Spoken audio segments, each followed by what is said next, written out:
Assalamualaikum warahmatullahi wabarakatuh. Halo kawan-kawan, perkenalkan nama saya Altaf dari kelas 12 MIPA 1 SMA Negeri 97 Jakarta akan membantu kalian untuk menyaksikan video presentasi sejarah yang akan dibawakan oleh rekan saya. Yuk!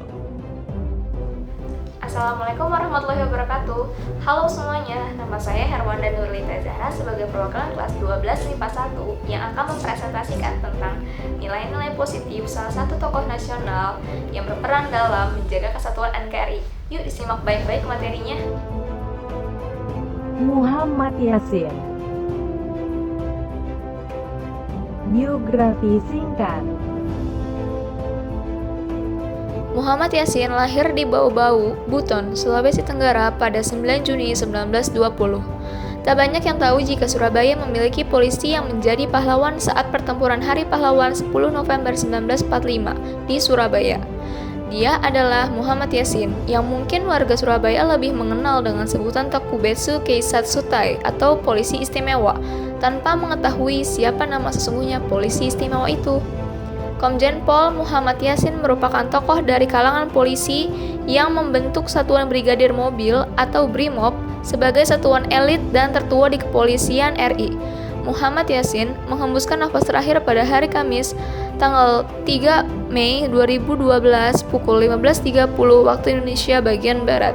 Almarhum tutup usia pada usia 92 tahun di Rumah Sakit Polri Kramat Jati dan almarhum dimakamkan di Taman Makam Pahlawan Kalibata. Nilai-nilai positif Muhammad Yasin. Muhammad Yasin memiliki cita-cita ingin menjadi penerbang. Namun, cita-citanya itu tidak mendapat restu dari orang tuanya karena menurut orang tua beliau, menjadi penerbang sama saja mencari mati. Untuk mengobati kekecewaan yang dialami Muhammad Yasin, kakak ipar Yasin akhirnya menghubungi komisaris polisi di Makassar dengan harapan Yasin bisa diterima sebagai anggota kepolisian. Dari situlah, jejak langkah Yasin sebagai polisi bermula. Justru di kepolisian inilah Yasin menunjukkan kecemerlangannya dalam karirnya. Muhammad Yasin memiliki jiwa patriotisme yang tinggi. Ketika masih menjadi polisi Kepresidenan Surabaya, Yasin pernah mengakui bahwa mereka adalah pegawai polisi Republik Indonesia yang berkewajiban menjunjung tinggi dan mempertahankan kedaulatan dan kehormatan negara Republik Indonesia.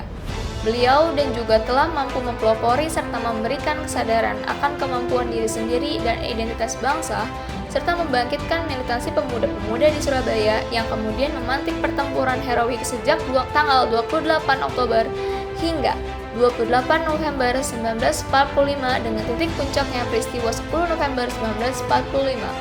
Pada 14 November 1946, Perdana Menteri Sultan Syahrir mengganti Polisi Istimewa menjadi Mobile Brigade atau Mobrik. Kemudian disesuaikan namanya dengan tata bahasa Indonesia menjadi Brigade Mobil atau BRIMOB pada 1961.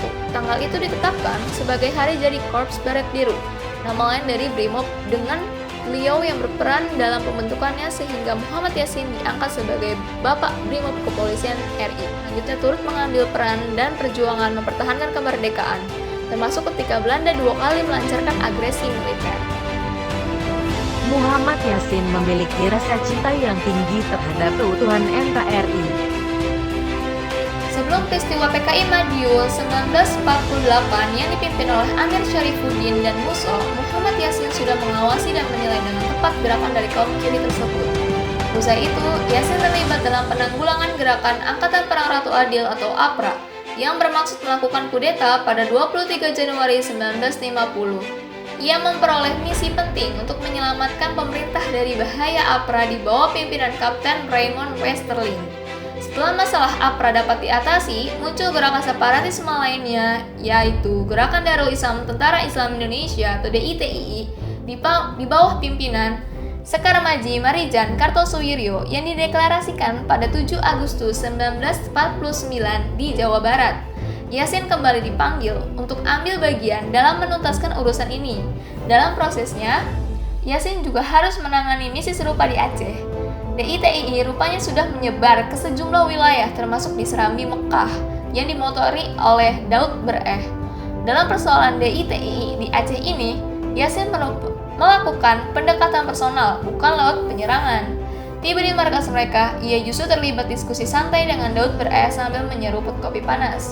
Akhirnya misi Yasin tuntas secara damai pada 9 Mei 1962. Daud ber-E dan ribuan pengikutnya menyatakan kembali ke pangkuan NKRI.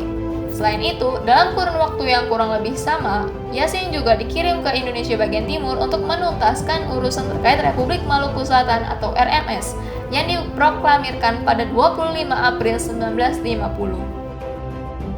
Epilog. Peristiwa proklamasi polisi dan aksi-aksi heroik Muhammad Yasin yang menurut sejarawan Asfi Warman Adam layak diusulkan jadi pahlawan nasional terkesan tenggelam. Patut dipertimbangkan proklamasi polisi 21 Agustus sebagai hari lahir polisi. Memoir ini juga memuat perjalanan karir militer dan politik Yasin. Salah satu tokoh pemimpin nasional yang melintasi beberapa generasi juga sikap keteladanannya.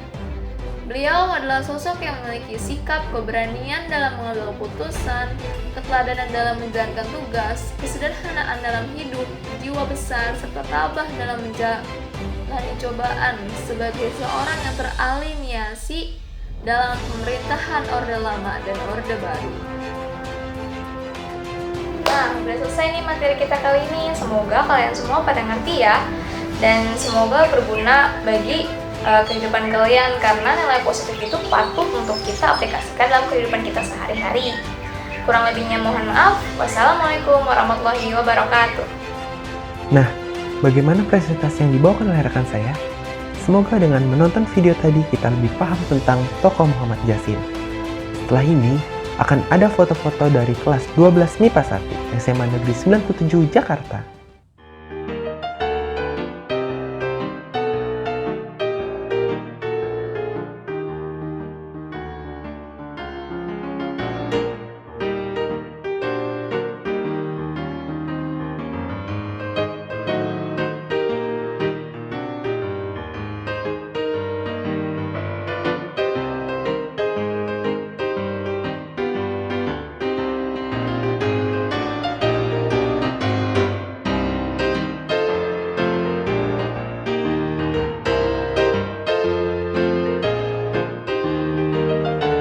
Terima kasih kawan-kawan, sampai jumpa lagi. Dadah!